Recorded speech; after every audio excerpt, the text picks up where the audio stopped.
सहारा बिन तेरे, नंदलाल सांवरिया मेरे। मेरा कोई ना सहारा बिन तेरे, नंदलाल सांवरिया मेरे।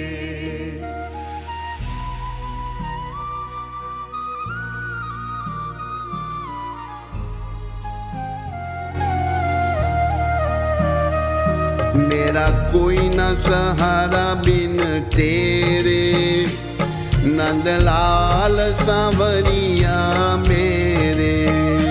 मेरा कोई न सहारा बिन तेरे, नंदलाल सांवरिया मेरे।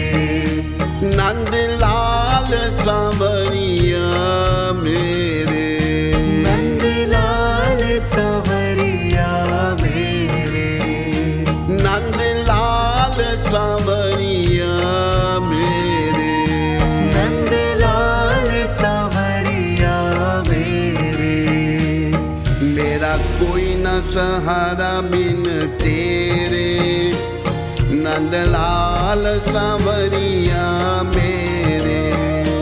मेरा कोई न सहारा बिन तेरे, नंदलाल सांवरिया मेरे।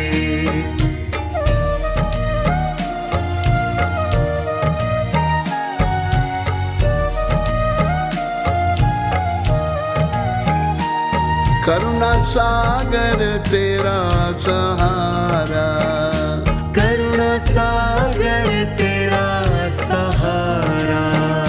जिसने पुकारा उसे तूने तारा। जिसने पुकारा उसे तूने तारा। मैं आया द्वारे तेरे, नंदलाल सांवरिया मेरे। मैं आया द्वारे तेरे, नंदलाल सांवरिया मेरे। मेरा कोई न सहारा बिन तेरे, नंदलाल सांवरिया मेरे। मेरा कोई न सहारा बिन तेरे, नंदलाल सांवरिया मेरे।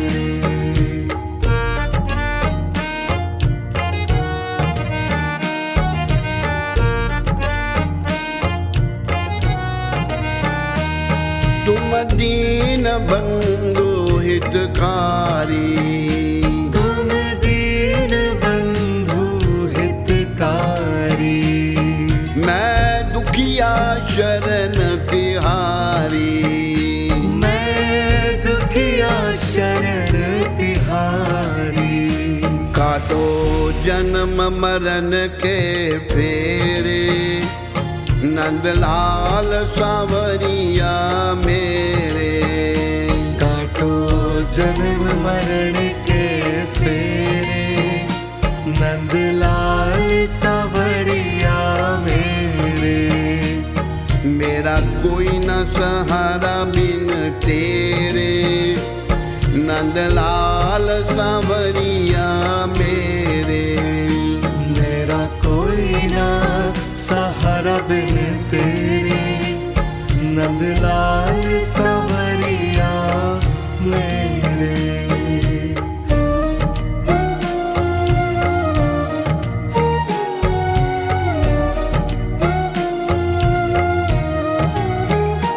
विषयों के जाल में फंस कर, विषयों के जाल में फंस कर। बंधेओ मोह पाश में कस कर। बंधेओ मोह पाश में कस कर। पाए नाथ घनेरे, नंदलाल सांवरिया मेरे। दुख पाए नाथ घनेरे, नंदलाल सांवरिया मेरे।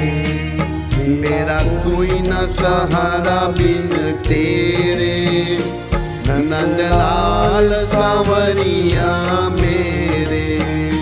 मेरा कोई ना हाँ जी, वेरी गुड सहारा morning, very good morning, very good तेरे। Morning, very good morning. की हालचाल मेरे दोस्तों, मेरे भिंडी, मेरे शिमला मिर्च, मेरे बैंगनी, मेरे कटहल, मेरे अमरूद, मेरे लौकी कलर दे बच्चों, क्या हालचाल है?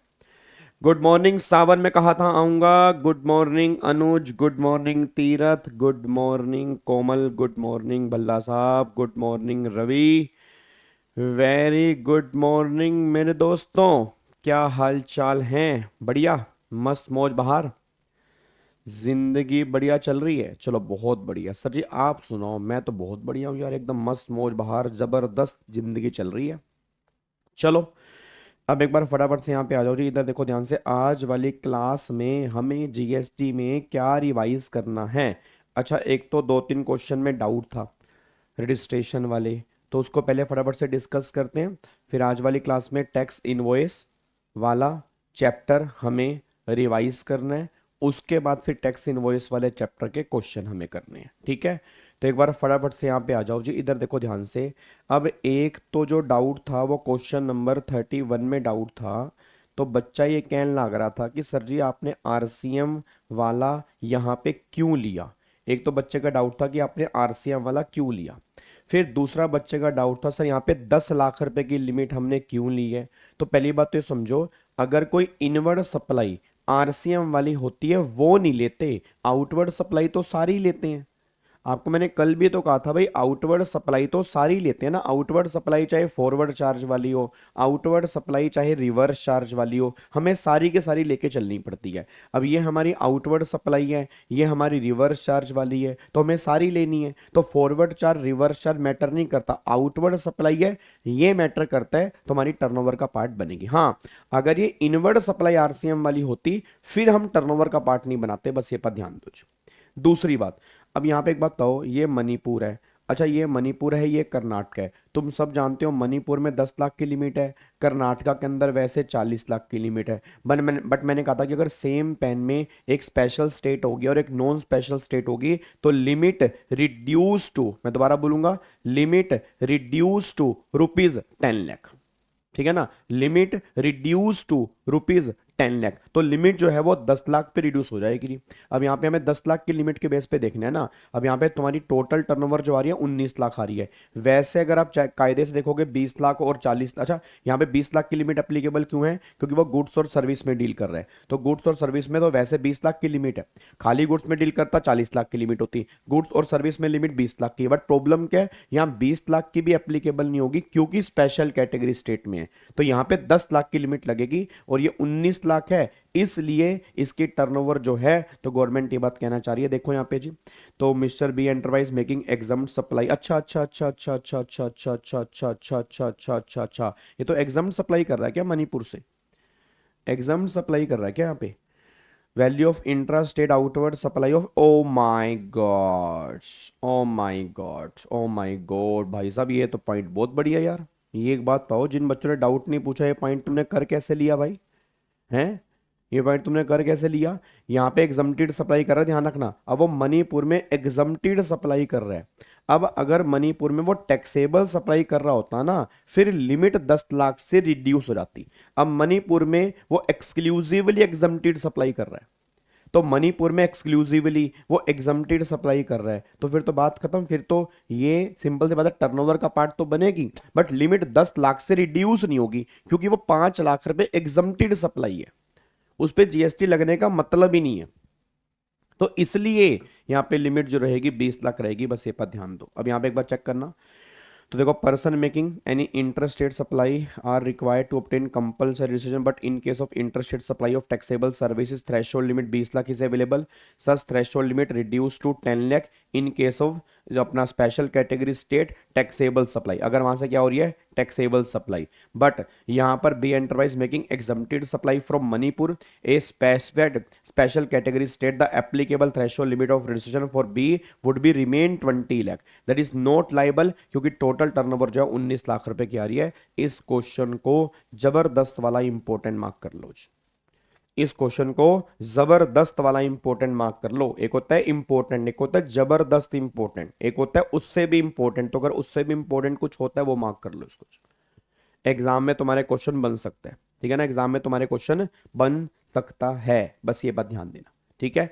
और दूसरी बात, एक बच्चे का ये भी डाउट आया था, सर ये इंटर स्टेट आउटवर्ड सप्लाई कर रहा है, तो इंटर स्टेट सप्लाई वाले केस में तो आपने कहा था कंपलसरी होता है। बेटे इंटर स्टेट गुड्स की सप्लाई करेगा तो कंपलसरी होता है, बट तुम जानते हो ना इंटर स्टेट सर्विस की सप्लाई में तो 20 लाख की लिमिट होती है ना। याद करो सेक्शन नंबर 23, सेक्शन नंबर 23 में लिखा था ना इंटर स्टेट सर्विस की सप्लाई तुम कर सकते हो 20 लाख रुपए तक। तो यहां पे तो इंटर स्टेट सर्विस की सप्लाई है, उसमें तो लिमिट एप्लीकेबल होती है। हाँ, अगर यहां पर इंटर स्टेट गुड्स की सप्लाई कर रहा होता, हैंडीक्राफ्ट गुड्स को छोड़कर, फिर करवाना कंपलसरी हो जाता, बस ये बात ध्यान दो। फिर कोई लिमिट एप्लीकेबल नहीं होती, फिर ये 24 में कवर हो जाता, फिर करवाना कंपलसरी हो जाता, बस ये बात ध्यान दो, ठीक है। चलो अब उसके बाद एक क्वेश्चन नंबर आपका 33 में डाउट आया था। 33 में सबका ये वाला डाउट था। अब एक बात मेरे को बताओ, पहली बात, कैजुअल टैक्सेबल पर्सन को तो करवाना कंपलसरी होता है, बट अगर casual taxable person handicraft goods की सप्लाई कर रहे हैं तब फिर गवर्नमेंट कहती है 20 लाख तक उन्हें करवाने की रिक्वायरमेंट नहीं होती, नहीं तो करवाना कंपलसरी है। अब यहाँ पे उसके टर्नओवर 18 लाख रुपए है और वो कह रहा है कैजुअल टैक्सेबल पर्सन जो है वो सप्लाई क्या कर रहा है जी, वो सप्लाई कर रहा है, अच्छा हैंडीक्राफ्ट गुड्स की सप्लाई कर रहा है और सप्लाई कर रहा है to the state of Maharashtra, Rajasthan, Andhra Pradesh, मतलब इंटर स्टेट सप्लाई कर रहा है। अब इंटर स्टेट सप्लाई वाले केस में वैसे तो कंपलसरी है, बट हैंडीक्राफ्ट गुड्स में लिमिट है। अब यहाँ पे हैंडीक्राफ्ट गुड्स की सप्लाई है, टर्नओवर 18 लाख रुपए है, तो इट मींस ये लाइबल नहीं है, क्योंकि 23 ने कहा था यहाँ पर 20 लाख रुपए की लिमिट एप्लीकेबल होगी हैंडीक्राफ्ट वाले केस में, तो टर्नओवर 18 लाख रुपए है, नॉट लाइबल है। अगला फिर वो ये बात कहना चाहता है, what will be your answer if Q make trading in taxable notified product instead of taxable notified handicraft which involves 75% making on machine और 25% by hand। ये बात ही नहीं बनती। पहली बात, सिर्फ और सिर्फ अगर मैं हैंडीक्राफ्ट गुड्स की सप्लाई करूंगा तब गवर्नमेंट ये बात कहती है, तब यहां पर आपकी वो लिमिट एप्लीकेबल होगी, वो जो थ्रेशोल्ड लिमिट है, ठीक है ना, जो 20 लाख की लिमिट है। बट अगर आप एक्सक्लूसिवली हैंडीक्राफ्ट गुड्स की सप्लाई नहीं कर रहे, तो आप दोनों को मिक्स कर रहे हो, तो फिर तो भैया सिंपल सी बात है, इंटर स्टेट सप्लाई है तो इंटर स्टेट सप्लाई में तो करवाना पड़ेगा। भाई इंटर स्टेट सप्लाई है ना, तो इंटर स्टेट सप्लाई वाले केस में लिमिट गुड्स वाले केस में सिर्फ तब मिलती है अगर वहां पे सिर्फ हैंडीक्राफ्ट गुड्स की सप्लाई हो। तो यहाँ तो फिर दोनों की मिक्स सप्लाई है, दोनों की मिक्स सप्लाई है, तो गवर्नमेंट ने कहा कंपलसरी है, इस केस में कोई लिमिट एप्लीकेबल नहीं होती, यहाँ तुम्हें करवाना पड़ेगा, तुम सेक्शन 24 में कवर हो जाओगे, बस ये पर ध्यान दो। हम अगर आपके लेक्चर पहले का देखे हैं, सारे चैप्टर का रिवीजन करें हैं, सिर्फ अमेंडमेंट देख लें, आपके शॉर्ट से कवर कर लें तो हो जाएंगे प्रोविजन समझना, और सिर्फ क्वेश्चन कर सकते हैं, बिल्कुल कर सकते हैं कशिश जी, कोई दिक्कत वाली बात नहीं आएगी, ठीक है ना।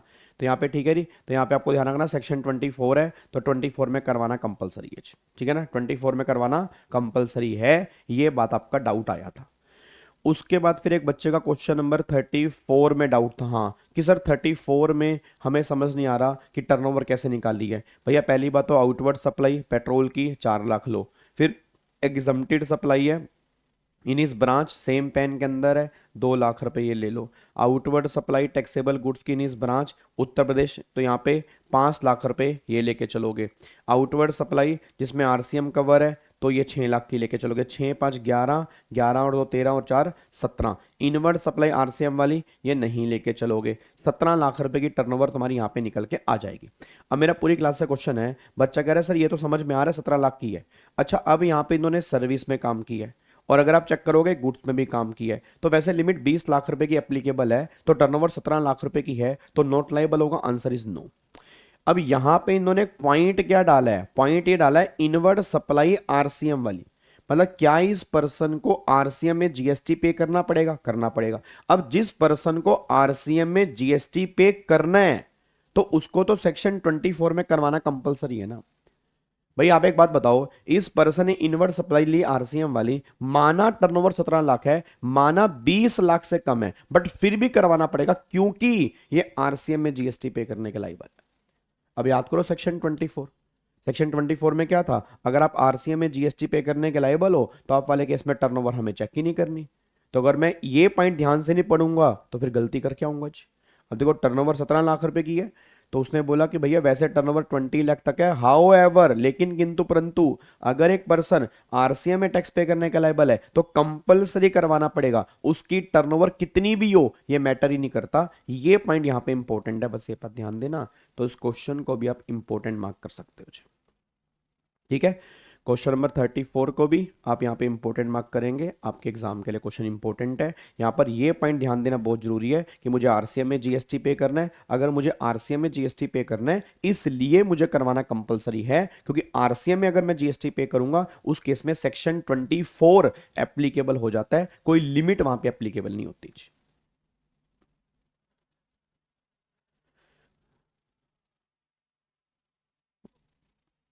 डन, इसको लॉक करिए। क्या इसको लॉक कर सकते हैं? चलो अब अगले पॉइंट पर आओ जी। अब ये क्वेश्चन हमारा हो गया, उसके बाद 35 में तो कुछ था नहीं जी, आप करें 35 में कुछ था नहीं, तो ये अब जाके हमारा खत्म हो गया। अच्छा, जो इनवॉइस के चैप्टर के क्वेश्चन है ना, बच्चा पूछा था सर इनवॉइस के चैप्टर के क्वेश्चन नहीं दिए हुए हैं। Question number 12 documentation under GST, इसमें टैक्स इनवॉइस आना था, tax invoice, debit note, credit note, जितने भी क्वेश्चन हैं वो सारे के सारे इस चैप्टर के अंदर इनवॉइस के ही हैं, बस ये पर ध्यान दो। ठीक है, तो इस चैप्टर में इनवॉइस के ही क्वेश्चन है सारे के सारे, और आई थिंक टोटल मिला के 31 क्वेश्चन है।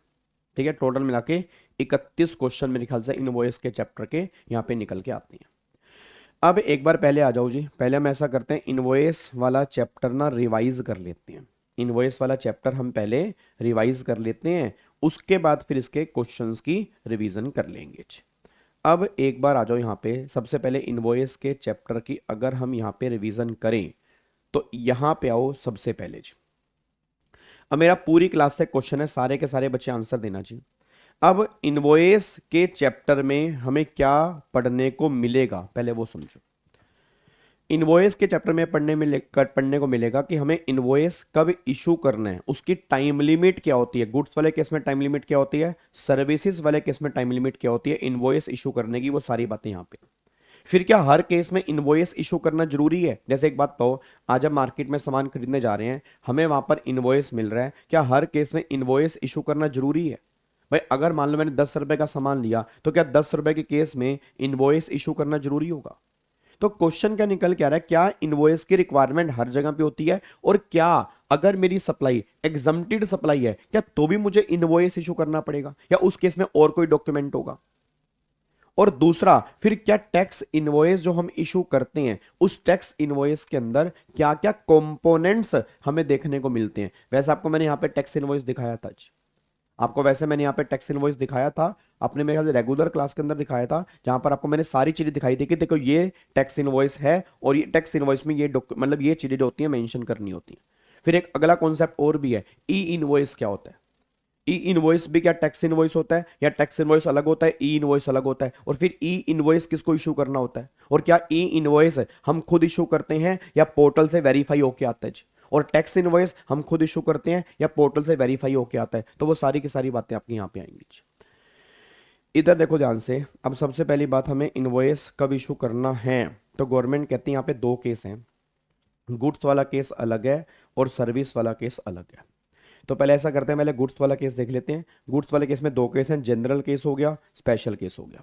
जनरल केस में दो केस हो गया, वन टाइम सप्लाई हो गया और कॉन्टिन्यू सप्लाई हो गया। वन टाइम सप्लाई में दो केस हो गया, या तो मूवमेंट इन्वॉल्व करेगा या मूवमेंट इन्वॉल्व नहीं करेगा। अब याद करो, मूवमेंट इन्वॉल्व करेगा या मूवमेंट इन्वॉल्व नहीं करेगा, ये बातें हमने टाइम ऑफ सप्लाई के चैप्टर में भी रिवाइज की थी। अगर आपको याद आ रहा हो, मूवमेंट इन्वॉल्व करेगा या मूवमेंट इन्वॉल्व नहीं करेगा, ये बातें हमने टाइम ऑफ सप्लाई के चैप्टर में भी रिवाइज की थी, अगर आपको याद आ रहा हो। अब मूवमेंट इन्वॉल्व करेगा का मतलब क्या होता है? मूवमेंट इन्वॉल्व करेगा का मतलब ये होता है कि आपका सामान जो है वो बाद में आएगा, सामान साथ में नहीं, मतलब सामान में अलग से ट्रांसपोर्टेशन इन्वॉल्व है।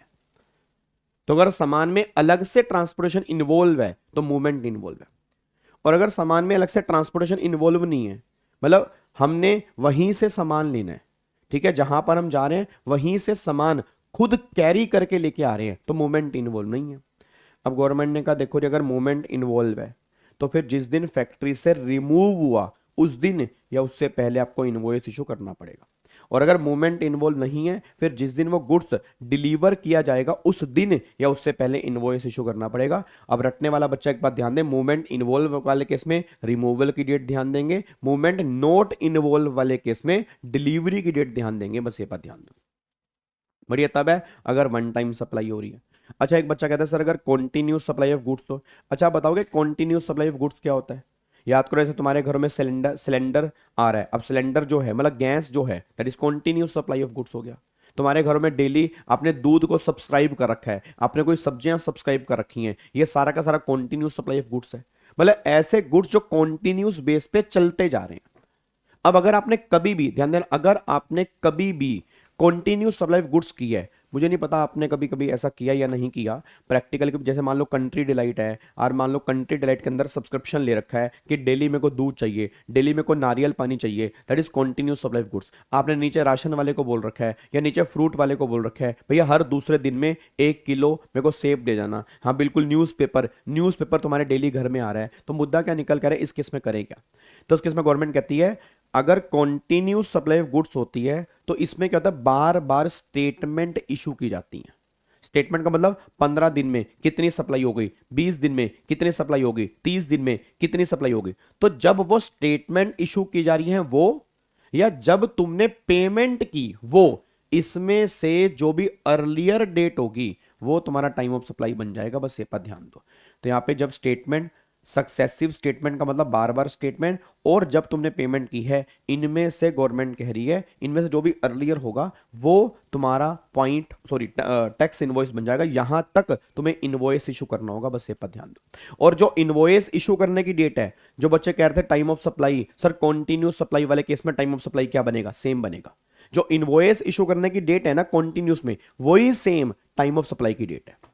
तो टाइम ऑफ सप्लाई अलग से नहीं है, मैं दोबारा बोलूंगा, टाइम ऑफ सप्लाई अलग से नहीं है। टाइम ऑफ सप्लाई जो है वो सेम इनवॉइस वाला ही बनेगा। तो जहां पर लिखा है विच एवर अर्लियर, यही इनवॉइस इशू करने की डेट है और यही डेट तुम्हारा टाइम ऑफ सप्लाई बन जाएगी। अकॉर्डिंगली तुम जीएसटी पे करोगे, बस ये पर ध्यान दो।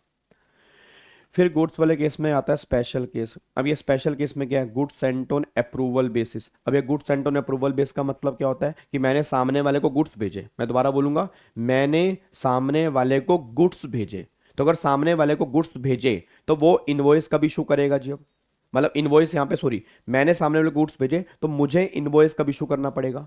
तो गवर्नमेंट कहती है जब सामने वाला कंफर्मेशन देगा, सामने वाला जब कंफर्मेशन देगा, एक तो वो डेट, और जब तूने गुड्स भेजे वहां से 6 महीने जहां पे खत्म हो रहे हैं वो डेट। मतलब कंफर्मेशन और 6 month which ever is earlier, वहां पर तेरे को इनवॉइस इशू करना पड़ेगा, बस ये पर ध्यान दो जी। क्या बात मेरी समझ में आ रही है? तो क्वेश्चन क्या निकल के आ रहा है, गवर्नमेंट कह रही है कि अगर आपने गुड्स भेजे अप्रूवल बेस के लिए, अगर आपने गुड्स भेजे अप्रूवल, हाँ भाई सामने वाले बंदे मैं तेरे को गुड्स भेज रहा हूं, अप्रूव करके मुझे बता, तो अभी तो इनवॉइस नहीं कटेगा, अभी तो टेम्परेरी बेस पे है। बट होता क्या था कि गवर्नमेंट कहती थी वो गुड्स वापिस ही नहीं आते थे, जीएसटी मिलता ही नहीं था। तो गवर्नमेंट ने कहा सुन मेरी बात, अगर goods Saint on approval base है, हम 6 महीने का वेट करेंगे, उससे पहले कंफर्मेशन आ गई तो वो डेट नहीं आई, जहां 6 महीने खत्म हो रहे हैं रिमूवल से, वहां पर फिर इनवॉइस काटना पड़ेगा, बस ये पर ध्यान दो। तो कंफर्मेशन और 6 month which ever is earlier, तो ये पॉइंट आपका निकल के आ रहा है, बस ये पर ध्यान दो।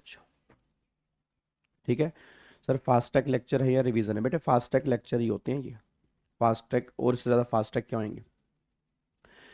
ठीक है रे, चलो अब अगले पॉइंट पर आओ। अब ये गुड्स की बात हो रही है, अब ये गुड्स की बात हो रही है। अब यहाँ पे आ जाओ सप्लाई ऑफ सर्विसेज, यहाँ पे आओ सप्लाई ऑफ सर्विसेज। अब सप्लाई ऑफ सर्विसेज में देखो जी, यहाँ पे जनरल केस और स्पेशल केस, जनरल केस और स्पेशल केस। अब जनरल में वही वन टाइम सप्लाई और कॉन्टिन्यूस सप्लाई। अच्छा वन टाइम सप्लाई तो तुमने पढ़ा हुआ है, याद करो। सर्विस वाले केस में इनवॉइस इशू करने की डेट क्या होती है? जिस दिन सर्विस कंप्लीट हुई, या तो उससे पहले इनवॉइस इशू करना पड़ता है, या फिर कंप्लीशन के 30 दिन और 45 दिन के अंदर अगर तुमने इनवॉइस इशू किया तो भी विद इन टाइम होता है। तो या तो कंप्लीशन से पहले या उसके 30 दिन 45 दिन के अंदर इनवॉइस इशू करना पड़ेगा। ये हम पढ़ चुके हैं टाइम ऑफ सप्लाई वाले चैप्टर में भी। अब मुद्दा बस ये कि अगर मेरी सप्लाई कॉन्टिन्यूस सप्लाई है तो उसमें 3 कैटेगरी है, या तो पेमेंट करने की ड्यू डेट असर्टेनेबल है, या पेमेंट करने की ड्यू डेट असर्टेनेबल नहीं है, या पेमेंट कंप्लीशन से लिंक है। यार एक बात बताओ, आजकल इंटरनेट की सर्विस है, टेलीकम्युनिकेशन की सर्विस है, कंस्ट्रक्शन की सर्विस है, वर्क कॉन्ट्रैक्ट की सर्विस है, ठीक है, वाईफाई की सर्विस हो गया, ठीक है। तो ये आजकल कई बार ऐसा भी होता है, अपना आर्किटेक्ट की सर्विस हो गया, ठीक है। मतलब कई सारी सर्विस ऐसी होती है। कॉन्टिन्यूस सप्लाई ऑफ सर्विस किसको कहते हैं? कॉन्टिन्यूस सप्लाई ऑफ सर्विस उसको कहते हैं जो सर्विस 3 महीने या उससे ज्यादा लगातार चलती है। तो जो सर्विस 3 महीने या उससे ज्यादा लगातार चल रही है उसको बोलते हैं कॉन्टिन्यूस सप्लाई ऑफ सर्विस। अब अगर कॉन्टिन्यूस सप्लाई ऑफ सर्विस है और मुझे ड्यू डेट पता है, जैसे तुमने पोस्टपेड कनेक्शन ले रखा है, तो वाईफाई कनेक्शन है, तुम्हें पता है ना पेमेंट करने की ड्यू डेट क्या है। तो जो पेमेंट करने की ड्यू डेट होती है उस दिन या उससे पहले आपको इनवॉइस काटना पड़ेगा, कोई दिक्कत नहीं। बट अगर पेमेंट करने की ड्यू डेट ही नहीं पता, सर ऐसा कब होगा? कई बार वर्क कॉन्ट्रैक्ट में होता है। आप कभी चेक करना, कई बार तुम घर में काम करवा रहे होते हो, सामने वाला बंदा जान पहचान का होता है, तो पापा कभी 10,000 रुपए दे देते हैं, कभी 15 दे दिए, कोई ड्यू डेट नहीं है, जब उसने मांग लिए तब दे दिए, या हमने खुद अपनी मर्जी से दे दिए, कोई ड्यू डेट ही नहीं है। तो फिर जिस दिन पेमेंट रिसीव होगी उस दिन या उससे पहले हमें इनवॉइस यहां पे काटना पड़ेगा, बस ये पर ध्यान दो, ठीक है। और अगर payment link to completion event, payment link to completion event, तो फिर गवर्नमेंट ने बोला जहां पर वो इवेंट कंप्लीट होगा उस दिन या उससे पहले इनवॉइस काटना पड़ेगा जी। आप समझ गए ना? जैसे मान लो फर्स्ट फ्लोर कंप्लीट हुआ, इतनी पेमेंट हो, सेकंड फ्लोर कंप्लीट हुआ, इतनी पेमेंट है, थर्ड फ्लोर कंप्लीट हुआ, इतनी पेमेंट है। तो ये जहां जहां इवेंट कंप्लीट हो रहा है उस दिन उतने पोर्शन का इनवॉइस तुम्हें इशू करना पड़ेगा, वो ये बात कहना चाह रहे हैं। तो या तो ड्यू डेट पता होगी या ड्यू डेट नहीं पता होगी या पेमेंट कंप्लीशन से लिंक होगी। ड्यू डेट पता है तो ड्यू डेट या उससे पहले, नहीं पता पेमेंट रिसीव या उससे पहले, और अगर कंप्लीशन से लिंक है तो जहां पर वो इवेंट कंप्लीट हो रहा है उस दिन या उससे पहले इनवॉइस काटना पड़ेगा। बट फिर एक स्पेशल पॉइंट यहां पे आता है कि अगर कोई सर्विस बीच में सीज हो गई, सीज का मतलब क्या होता है? कॉन्ट्रैक्ट बीच में टर्मिनेट हो गया, कॉन्ट्रैक्ट ही खत्म हो गया। जिस बंदे से मैं सर्विस ले रहा था, मैं दोबारा बोलूंगा, जिस बंदे से मैं सर्विस ले रहा था, अब जिस बंदे से भी मैं सर्विस ले रहा था उसका कॉन्ट्रैक्ट बीच में टर्मिनेट हो गया। तो फिर अगर कॉन्ट्रैक्ट बीच में टर्मिनेट हो गया तो जहां वो टर्मिनेट हुआ, मतलब जहां वो सर्विस सीज हुई उस दिन या उससे पहले आपको इनवॉइस इशू करना पड़ेगा। वही गवर्नमेंट यहां पे कहना चाह रही है, that is cessation of service. तो ये जो है ना, ये जो है पता है, असर्टेनेबल का मतलब होता है पता है आपको ड्यू डेट। असर्टेनेबल का मतलब है सर्टेन है, मतलब पता है किस दिन पेमेंट करनी है। नोट असर्टेनेबल का मतलब होता है कि आपको पता नहीं है पेमेंट कब करनी है, उसको नोट असर्टेनेबल बोलते हैं। अब यहाँ पे आगे देखो जी, फिर यहाँ पे बात करते हैं रिवाइज इनवॉइस की। अच्छा, रिवाइज इनवॉइस का मतलब क्या है? अब एक बात मेरे को सोच के बताओ, मेरा क्वेश्चन है, अब अगर आप लाइबल बने रजिस्ट्रेशन के, आपने 30 दिन में अप्लाई कर दिया, तो फिर तुम्हें मिल गया रजिस्ट्रेशन सर्टिफिकेट। आप मेरे को बताओगे अब इफेक्टिव कब से बनेगा? जब से आरसी मिली तब से या लाइबल से? लाइबल से। बट प्रॉब्लम क्या है, तब से तो मैंने जीएसटी चार्ज ही नहीं किया होगा क्योंकि मेरे पास जीएसटी नंबर ही नहीं होगा। तो गवर्नमेंट की रिटेंशन मतलब यहां से जब आरसी मिली, यहां से 1 महीने के अंदर अंदर ये सारे के सारे इनवॉइस तुझे रिवाइज करने हैं। भाई अगर आप लाइबल थे, अगर आप लाइबल थे, मैं दोबारा बोलूंगा, अगर आप लाइबल थे, तो अगर आप लाइबल थे 30 दिन में तुमने अप्लाई कर दिया, फिर तुम्हें आरसी मिल गई, तो आरसी के 1 महीने के अंदर वो सारे इनवॉइस पिछले वाले तुम्हें रिवाइज करने पड़ेंगे। वो गवर्नमेंट ये बात कहना चाह रही है। क्या बात मेरे समझ में आ रही है? लॉक कर दें इसको जी। अब अगले पॉइंट पे देखो जी, अब यहाँ पे देखना, जैसे कई बार एडवांस पेमेंट आती है। हाँ जी, एडवांस पेमेंट आ गई, तुमने अगले बैच की मुझे एडवांस पेमेंट कर दी, तो अब अगले बैच की एडवांस पेमेंट कर दिया, तुमने सर्विस की एडवांस पेमेंट कर दी, उस केस में रसीट वाउचर इशू करता है सप्लायर, सामने वाला बंदा। रसीट वाउचर का मतलब एक प्रूफ कि हाँ भाई तुमने मुझे एडवांस पेमेंट कर दी है। उस केस में प्रैक्टिकली इनवॉइस इशू नहीं करते, रसीट वाउचर इशू करते हैं, कंफर्मेशन कि तुम्हें मतलब तुमने मुझे एडवांस पेमेंट कर दी है। अच्छा, फिर रसीट वाउचर इशू कर दिया, बाद में तुमने सप्लाई नहीं की, बाद में तुमने सप्लाई नहीं की, अब क्या होगा? रिफंड मिलेगा। उस केस में सप्लायर रिसीवर को रिफंड वाउचर इशू करेगा कि भैया इतने रुपए का तुम्हारा रिफंड बनता है, बस ये पर ध्यान दो। तो जब पेमेंट आई तो रसीट वाउचर, जब मैं रिफंड कर रहा हूं सामने वाले को तो रिफंड वाउचर यहां पे इशू होगा, बस ये पर ध्यान दो। अच्छा, अब यहाँ पे आओ जी, अब यहाँ पे आरसीएम वाले केस में क्या होता है? आरसीएम वाले केस में अगर मान लो सप्लाई आरसीएम में और सप्लायर अनरजिस्टर्ड है, उस केस में रिसीवर सेल्फ इनवॉइस रेज करता है। उस केस में क्या करता है? Self invoice. तो मैंने पहले कहा भी था कि जीएसटी में सेल्फ इनवॉइस वाला कॉन्सेप्ट है, मतलब हम अपना खुद का इनवॉइस इशू कर सकते हैं, बट तब अगर आरसीएम वाला केस है और सामने वाला बंदा अनरजिस्टर्ड है, उस केस में सेल्फ इनवॉइस की बात होती है जी। और जब आरसीएम वाले केस में रिसीवर टैक्स पे करता है तो रिसीवर पेमेंट करता है तो वहां पर पेमेंट वाउचर इशू किया जाता है, बस ये पर ध्यान दो जी। ठीक है। उसके बाद एक और टैक्स इनवॉइस की कितनी कॉपी होती हैं? 3 कॉपी होती हैं। कौन कौन सी? ओरिजिनल, डुप्लीकेट और ट्रिप्लीकेट। सर्विस वाले केस में 2, क्योंकि ट्रांसपोर्टर तो होता ही नहीं है, तो वहां पे ओरिजिनल, डुप्लीकेट, ट्रिप्लीकेट की बात ही नहीं है। गुड्स वाले केस में 3 कॉपी होती हैं, व्हाइट, पिंक, येलो। आपने प्रैक्टिकल कभी देखी होंगी, तो ये 3 कॉपी आपकी यहां पे निकल के आती हैं। हाँ, मतलब सेल्फ इनवॉइस जो रेस करेगा वो 30 दिन, टाइम लिमिट जो होती है रिसीवर का इनवॉइस इशू करने की 30 दिन होती है। भाई जब उसने वो सर्विस रिसीव की है 30 दिन के अंदर उसको इनवॉइस इशू करना पड़ता है रिसीवर वाले केस में। That is rule number 47 capital H. ठीक है। उसके बाद अब अगले पॉइंट पर आओ जी। यहाँ पे अब यहाँ पे एक बात बताओ, जैसे बच्चे ने कहा था सर क्या हर केस में इनवॉइस इशू करना जरूरी है? नहीं। अब गवर्नमेंट कह रही है अगर वैल्यू 200 रुपए से कम की है, अगर वैल्यू 200 रुपए से कम की है, सामने वाला बंदा अनरजिस्टर्ड है और वो इनवॉइस की डिमांड नहीं कर रहा, तीनों कंडीशन एक साथ सेटिस्फाइड होनी चाहिए। वैल्यू 200 रुपए से कम, मैं बोलूंगा एग्जैक्ट 200 की है, इनवॉइस इशू करना पड़ेगा। वैल्यू 200 से कम की हो, सामने वाला बंदा अनरजिस्टर्ड हो, वो इनवॉइस की डिमांड ना कर रहा हो, तो फिर कोई मतलब नीड नहीं है टैक्स इनवॉइस इशू करने की। वहां पे कंसोलिडेटेड इनवॉइस आप दिन के एंड में सारी सप्लाई का इशू कर दोगे तो भी चल जाएगा, कोई दिक्कत वाली बात नहीं है। तो आप दिन के एंड में कंसोलिडेटेड इनवॉइस इशू कर दो, चलेगा, अगर 3 कंडीशन सेटिस्फाइड। बट अगर वैल्यू यहां में मोर देन नहीं आएगा, यहां पे 200 और मोर आएगा। अगर वैल्यू 200 या उससे ज्यादा की है, या सामने वाला बंदा रजिस्टर्ड है, या वो इनवॉइस की डिमांड कर रहा है, तो भाई टैक्स इनवॉइस जो है वो मैंडेटरी है, बस ये पर ध्यान दो। तो ये 3 कंडीशन सेट। अच्छा, एक बच्चा कह रहा है सर टैक्स इनवॉइस इशू नहीं करेंगे तो क्या होगा? फिर कोई दिक्कत नहीं है ना, आपको इनवॉइस इशू नहीं करना, बट आपको गवर्नमेंट को कंसोलिडेटेड टैक्स इनवॉइस जनरेट करना पड़ेगा। उस दिन के एंड में जितने भी 200 रुपए से कम वाली सप्लाई है सबका इकट्ठा इनवॉइस रेस करना पड़ेगा, बस ये पर ध्यान दो।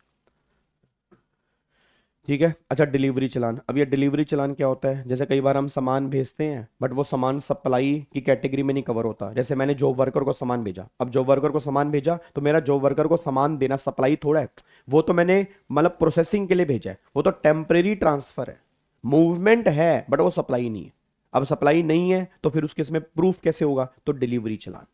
तो डिलीवरी चलान नॉर्मली वहां पे इशू क्या रहता है कि जहां पे आपका काम सप्लाई से बाहर है, या जहां पे अभी क्वांटिटी फिक्स नहीं है, कितना सामान बिकेगा, अभी क्वांटिटी आइडेंटिफाई नहीं है, असर्टेनेबल नहीं है, पता नहीं है कितना सामान बिकेगा, उस केस में फिर डिलीवरी चलान की बात होती है। देखो यहां पे जी, delivery challan is to be issued instead of invoice in the following situation.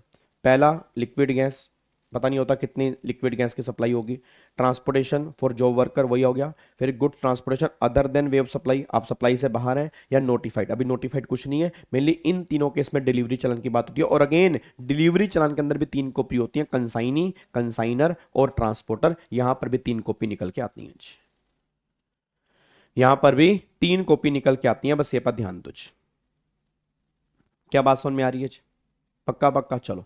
अच्छा, अब एक बात मेरे को बताओ, अब जैसे मान लो मैं सामने वाले बंदे को सप्लाई कर रहा हूं, उसमें टैक्सेबल गुड्स भी है, एग्जम्प्टेड गुड्स भी है, तो क्या दोनों का अलग अलग इनवॉइस इशू करना पड़ेगा? यस। अगर B2B सप्लाई है, टैक्सेबल का अलग होगा टैक्स इनवॉइस, एग्जम्प्टेड का अलग होगा बिल ऑफ सप्लाई, क्योंकि एग्जम्प्टेड वाले केस में बिल ऑफ सप्लाई जाता है। और बिल ऑफ सप्लाई के अंदर भी सेम केस है, अगर वैल्यू 200 रुपए से कम है, सामने वाला बंदा अनरजिस्टर्ड है, वो डिमांड नहीं कर रहा बिल ऑफ सप्लाई की, तो बिल ऑफ सप्लाई भी इशू करने की रिक्वायरमेंट नहीं है। बिल ऑफ सप्लाई 2 केस में जाता है, या तो एग्जम्प्टेड या कॉम्पोजिशन। अब टैक्सेबल भी एग्जम्प्टेड भी है, B2B सप्लाई है तो टैक्स इनवॉइस और बिल ऑफ सप्लाई। बट अगर B2C है तो सामने वाले को ITC तो लेना ही नहीं है। भाई एक बात मेरे को बताओ, अगर मेरी सप्लाई B2C है तो सामने वाले को ITC तो लेना ही नहीं है। जब उसने ITC लेना ही नहीं है तो फिर गवर्नमेंट कहती है उस केस में invoice cum bill of supply यहां पे इशू करना पड़ेगा। अगर तुम्हारी सप्लाई मिक्स सप्लाई है, टैक्सेबल एंड एग्जम्प्टेड दोनों, और B2C के बीच में हो रही है, तो B2B में तो अलग अलग है, B2C में tax invoice cum bill of supply के नाम से एक डॉक्यूमेंट होता है, ये आपको जनरेट करना पड़ेगा, बस ये पर ध्यान दो। उसके बाद फिर नेक्स्ट पॉइंट देखो, नेक्स्ट पॉइंट क्या निकल के आ रहा है। अब नेक्स्ट पॉइंट फिर यहाँ पे वही आ गया जी, इनवॉइस, अपना ई इनवॉइस और डायनेमिक क्यूआर कोड। तो पहली बात ई इनवॉइस समझो, ई इनवॉइस की बात सिर्फ B2B वाले केस में होती है और किसी केस में नहीं होती। B2C में हमेशा नॉर्मल टैक्स इनवॉइस की बात होगी। अच्छा, आपको मैंने रेगुलर बैच के अंदर आई थिंक दिखाया भी था ना, रेगुलर बैच के अंदर आपको मैंने ई इनवॉइस दिखाया था, याद करो, ई इनवॉइस जहां पर एक क्यूआर कोड होता है। वैसे मतलब ई इनवॉइस भी टैक्स इनवॉइस ही होता है, ई इनवॉइस भी टैक्स इनवॉइस ही होता है, ठीक है ना। बट प्रॉब्लम क्या है, ई इनवॉइस आपने नॉर्मल क्रिएट किया, आपने पोर्टल पे, याद है उसका IRP, इनवॉइस रजिस्ट्रेशन पोर्टल, तो IRP के ऊपर अपलोड करते हैं। फिर IRP एक उसका IRN number, invoice reference number generate करता है, और बिना इनवॉइस रेफरेंस नंबर का इनवॉइस वैलिड नहीं होता, उसके बेस पे ITC क्लेम नहीं कर सकते जब तक ई इनवॉइस में IRN नंबर नहीं होगा। IRN नंबर होना ई इनवॉइस के अंदर जरूरी है, वो एक तरह से वेरिफिकेशन है कि गवर्नमेंट ने तुम्हारा इनवॉइस वेरीफाई कर दिया, तो ऑलवेज IRN नंबर वहां पे होता है जी। तो अच्छा, ई इनवॉइस B2B वाले केस में जरूरी होता है, और हमेशा नहीं। अगर तुम्हारी टर्नओवर प्रीवियस ईयर 17-18 ऑनवर्ड किसी भी साल 5 करोड़ से ज्यादा है तो आपको ई इनवॉइस इशू करना जरूरी है। इसमें क्यूआर कोड होगा, बट ये क्यूआर कोड पेमेंट करने वाला नहीं होता, ये क्यूआर कोड वेरिफिकेशन वाला होता है। इस क्यूआर कोड से वेरीफाई करते हैं कि सामने वाला बंदा बिल्कुल सही है या नहीं है। बट एक डायनेमिक क्यूआर कोड होता है। डायनेमिक क्यूआर कोड क्या होता है, याद करो मैंने क्लास में कहा था, कई बार हम ऐसे क्यूआर कोड से पेमेंट करते हैं जहां पर पेमेंट पहले से लिखी हुई आती है, याद है, जहां पर पेमेंट पहले से लिखी हुई आती है और उसके अंदर हम कोई छेड़खानी नहीं कर सकते। वो क्यूआर कोड जो होते हैं वो डायनेमिक क्यूआर कोड होते हैं, और वो क्यूआर कोड पेमेंट के लिए होते हैं, वेरिफिकेशन के लिए नहीं होते।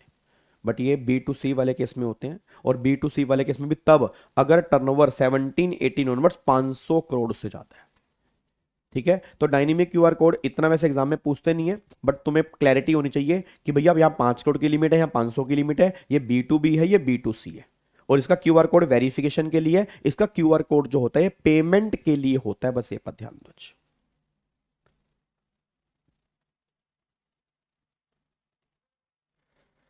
हाँ, जैसे ICAI वाला, बिल्कुल ICICI के अंदर भी सेम होता है, ICWA के अंदर भी सेम होता है, पेट्रोल पंप पे जाओगे तो भी सेम क्यूआर कोड देखने को मिलेगा। तो ये सब डायनेमिक क्यूआर कोड होते हैं जी, ये सब डायनेमिक क्यूआर कोड होते हैं।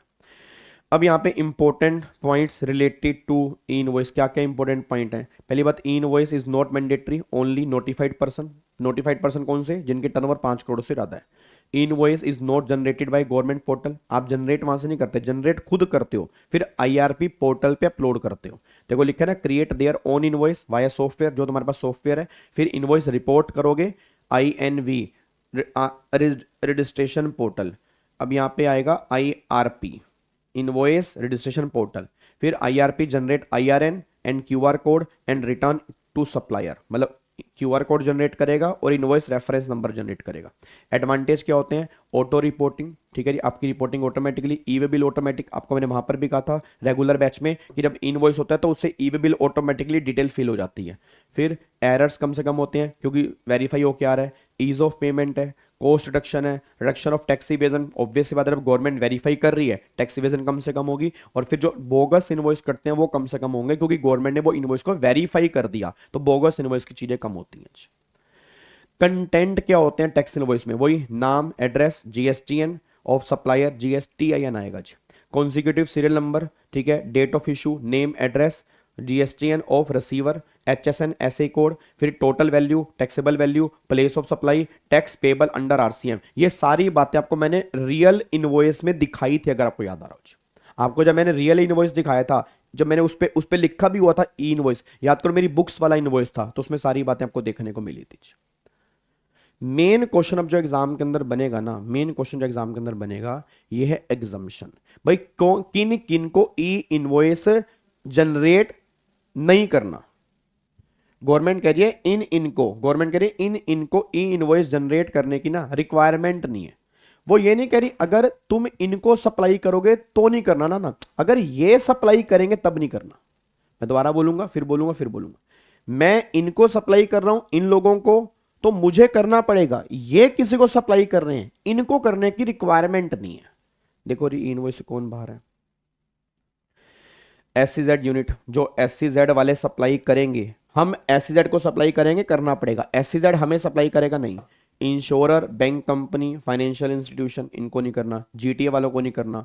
फिर पैसेंजर कि ट्रांसपोर्टेशन के जो सप्लाई कर रहे हैं उनको नहीं करना, सिनेमा हॉल वालों को नहीं करना, फिर गवर्नमेंट डिपार्टमेंट लोकल अथॉरिटी इनको नहीं करना, ये सब लोग ई इनवॉइस से एग्जम्प्ट है, मतलब जब ये सप्लाई करेंगे तब नहीं करना। डायनेमिक क्यूआर कोड कौन से कौन एग्जम्प्ट है?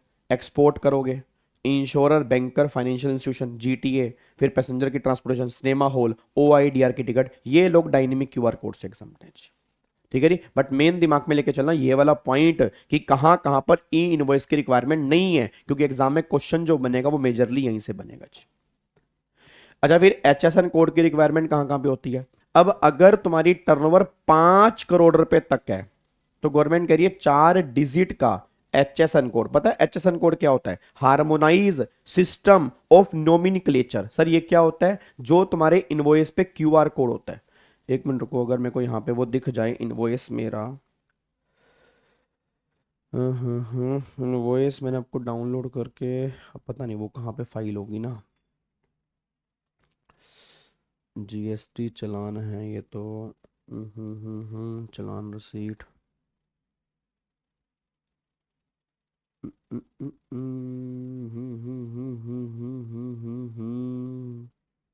Tax invoice, debit note, E way bill notes,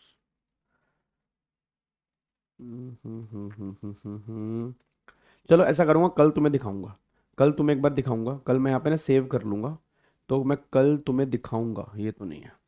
ठीक है, मैं कल तुम्हें रियल इनवॉइस दिखा दूंगा, जो यूट्यूब लाइव वाले बच्चे हैं ना उनको भी दिखा दूंगा मैं। ठीक है, यूट्यूब लाइव वाले बच्चे हैं मैं उनको भी दिखा दूंगा रियल इनवॉइस। अभी मेरे को यहाँ पे दिख नहीं रहा। ठीक है, तो उसके अंदर मैं आपको दिखाऊंगा जी, उसके अंदर मैं आपको यहाँ पे दिखाऊंगा। ये तो नहीं है, नहीं। चलो इधर देखो ध्यान से, तो एक बार वापस आते हैं उसके ऊपर। तो मैं यहाँ पे कहना क्या चाह रहा हूँ जी, अब मैं यहाँ पे कहना चाह रहा हूँ, जो वहां पे ना एचएसएन कोड लिखा होता है, वहां पे ना एचएसएन कोड लिखा होता है, एचएसएन कोड लिखा होता है। अब एचएसएन कोड का मतलब होता है कि इस गुड्स का कोड नंबर क्या है। ये 4 डिजिट का भी होता है, 6, मतलब टोटल वैसे 8 डिजिट का होता है, बट तुम 4 का मेंशन करोगे, 4 मतलब लास्ट 4 डिजिट, वो मेंशन करोगे तो भी चलेगा, 6 मेंशन करोगे तो भी चलेगा, 8 मेंशन करोगे तो भी चलेगा, बट हर एक के लिए मैंडेटरी नहीं है। अगर टर्नओवर 5 करोड़ रुपए तक है, अब अगर B2B सप्लाई है तो मैंडेटरी है, B2C में ऑप्शनल है, और कितने डिजिट का? 4। बट अगर टर्नओवर 5 करोड़ से ज्यादा है तो 6 डिजिट का एचएसएन कोड मेंशन करना जरूरी है, चाहे B2B हो चाहे B2C हो। आपको भी चेक करना। अच्छा, ये तो जो है ये तो B2C की बात होती है, क्योंकि तुम कहीं से भी सप्लाई लोगे B2C है, तो हो सकता है तुम्हारे केस में मेंशन हो या ना हो, वो मुझे पता नहीं है, बट अगर उस बंदे की टर्नओवर 5 करोड़ से ज्यादा होगी तो ऑलवेज तुम्हारे इनवॉइस में हमेशा एचएसएन कोड जो होगा मेंशन होगा, कभी चेक करना जी। तो ये रिक्वायरमेंट होती है एचएसएन कोड की। ठीक है, उसके बाद अब यहाँ पे आओ जी। अब ये debit credit code, debit credit note वाला फंडा क्या होता है? अब याद है आपको, मैंने स्टार्टिंग में कहा था कि इनवॉइस में, कभी इनवॉइस में, जीएसटी में इनवॉइस में कटिंग अलाउड नहीं होती। भाई जीएसटी में इनवॉइस में तुम कटिंग नहीं कर सकते। अब जैसे मान लो इनवॉइस काट दिया, अब होता क्या है, अगर तुमने अपलोड नहीं किया पोर्टल पे, चलो फिर तो दिक्कत वाली बात नहीं है, तुम इनवॉइस कैंसिल करके नया इशू कर दोगे। बट अगर तुमने इनवॉइस डिडक्ट मतलब इशू कर दिया, अपलोड कर दिया, अब वो कटिंग नहीं हो सकती। अब मान लो उस इनवॉइस में कोई चेंज करना है, मान लो तुम्हें उस इनवॉइस की वैल्यू बढ़ानी है या जीएसटी बढ़ाना है, अब क्या करेंगे? उस इनवॉइस की वैल्यू कम करनी है, अब क्या करेंगे? मान लो लोगों ने गुड्स वापस कर दिया, सेल रिटर्न हो गया, अब उस इनवॉइस की वैल्यू को कम करना है, क्या करेंगे? तो गवर्नमेंट कहती है सुनो जी, कम और ज्यादा करने के लिए डेबिट और क्रेडिट नोट की बात होगी। अगर तुम्हें इनवॉइस की वैल्यू बढ़ानी है तो डेबिट नोट, और अगर इनवॉइस की वैल्यू कम करनी है तो क्रेडिट नोट की बात होगी। मैं फिर बोलूंगा, उस इनवॉइस में वैल्यू कम थी, वैल्यू को बढ़ाना है, जीएसटी कम था, जीएसटी को बढ़ाना है, तो डेबिट नोट इशू करना पड़ेगा। Debit note is a supplementary tax invoice. और अगर उस वैल्यू को कम करना है तो फिर क्या करेंगे? क्रेडिट नोट इशू करेंगे। अब एक बात बताना, गवर्नमेंट को ज्यादा फायदा किस में है? डेबिट नोट में, क्रेडिट नोट में? ऑब्वियस सी बात है डेबिट नोट में। क्रेडिट नोट में तो वैल्यू कम हो रही है, बल्कि गवर्नमेंट को जीएसटी वापस करना पड़ेगा, वहां तो नुकसान है। तो गवर्नमेंट को कितनी चालाक है, गवर्नमेंट कह रही क्रेडिट नोट इशू करने की लास्ट डेट होती है अगले साल की 30 नवंबर, और एनुअल रिटर्न फाइल करने की actual date whichever is earlier. तुम बस यहीं तक क्रेडिट नोट इशू कर सकते हो, और डेबिट नोट इशू करने की कोई लास्ट डेट नहीं होती। मतलब 5 साल के बाद भी अगर डेबिट नोट इशू करना पड़े तो कर सकते हो, कोई दिक्कत वाली बात नहीं है, बट क्रेडिट नोट इशू करने की टाइम लिमिट होती है। तो क्रेडिट नोट यहाँ पे देखो ये अगले साल की 30 नवंबर और एनुअल रिटर्न फाइल करने की actual date whichever earlier, यहां तक तुम्हें क्रेडिट नोट इशू करना पड़ेगा। और डेबिट नोट इशू करने वाली ऐसी कोई भी टाइम लिमिट जो है वो यहाँ पे एप्लीकेबल नहीं है, बस ये पर ध्यान दो। अच्छा एक बात बताना, क्या एक इनवॉइस में मल्टीपल मिस्टेक हो सकती हैं? हो सकती हैं। तो क्या एक इनवॉइस के लिए मल्टीपल डेबिट नोट या मल्टीपल क्रेडिट नोट इशू कर सकते हैं? बिल्कुल कर सकते हैं, कोई दिक्कत वाली बात नहीं है। एक इनवॉइस के लिए मल्टीपल डेबिट नोट और मल्टीपल क्रेडिट नोट भी इशू कर सकते हैं। अच्छा फिर अगला, मल्टीपल इनवॉइस के लिए एक डेबिट नोट या एक क्रेडिट नोट इशू कर सकते हैं? बिल्कुल कर सकते हैं। आप एक इनवॉइस के लिए मल्टीपल डेबिट नोट और मल्टीपल क्रेडिट नोट भी इशू कर सकते हो, या मल्टीपल इनवॉइस के लिए एक डेबिट नोट और एक क्रेडिट नोट भी इशू कर सकते हो, बस ये पर ध्यान दो। तो देखो यहां पे क्या लिखा है कि अगर आप issue more than one credit note और डेबिट नोट एक इनवॉइस के लिए करना चाहते हो कर सकते हो, या एक टैक्स इनवॉइस के लिए मल्टीपल डेबिट नोट या मल्टीपल क्रेडिट नोट इशू करना चाहते हो कर सकते हो, कोई दिक्कत वाली बात नहीं है। अच्छी, क्या बात मेरी समझ में आ रही है? बोलो जी, कोई दिक्कत तो नहीं है? ठीक है जी। तो ये हमारा डेबिट नोट क्रेडिट नोट वाला फंडा है। अब देखो मैं आपको दिखाता हूं, अगर जीएसटी चार्ज हुआ था ज्यादा और गुड्स वापिस आ गए या गुड्स में डिफेक्टिवनेस है, मतलब हमें कम करने हैं, तो फिर यहां पर बात होती है क्रेडिट नोट की। और अगर मान लो वैल्यू थी कम, उस वैल्यू को बढ़ाना है, या जीएसटी कम था जीएसटी को बढ़ाना है, तो उस केस में डेबिट नोट की बात होती है। और यहां पे कोई लास्ट डेट नहीं होती, बस ये पर ध्यान दो। यहां पे कोई लास्ट डेट नहीं होती। क्या बात समझ में आ रही है? ठीक है जी। अब यहां पर एक अमेंडमेंट छोटी सी आई है, वो क्या कह रहे हैं जी, सेक्शन 34 की प्रोविजो क्या आई है, registered recipient ITC must be reverse, otherwise supplier can not reduce GST, और unregistered recipient tax should not be pass on, otherwise supplier can not reduce GST. इसका मतलब पता क्या कहना चाह रहे हैं? एक बात मेरे को बताओ, मैं बस आपसे एक बात जानना चाहता हूं, जब याद है आपको मैंने क्या कहा था, वो डिस्काउंट वाला पोर्शन, डिस्काउंट जब हम क्रेडिट नोट इशू करेंगे, तो क्रेडिट नोट इशू करेंगे तो सामने वाले पर्सन को आईटीसी भी रिवर्स करना होगा। याद है आईटीसी रिवर्स करना होगा, ये वही कहना चाह रहे हैं कि भैया जो रजिस्टर्ड पर्सन है तो उस केस में हम ये वैल्यू तभी कम करेंगे जब सामने वाला बंदा आईटीसी रिवर्स करेगा। अगर सामने वाला बंदा आईटीसी रिवर्स नहीं करेगा, हम वैल्यू भी कम नहीं करेंगे।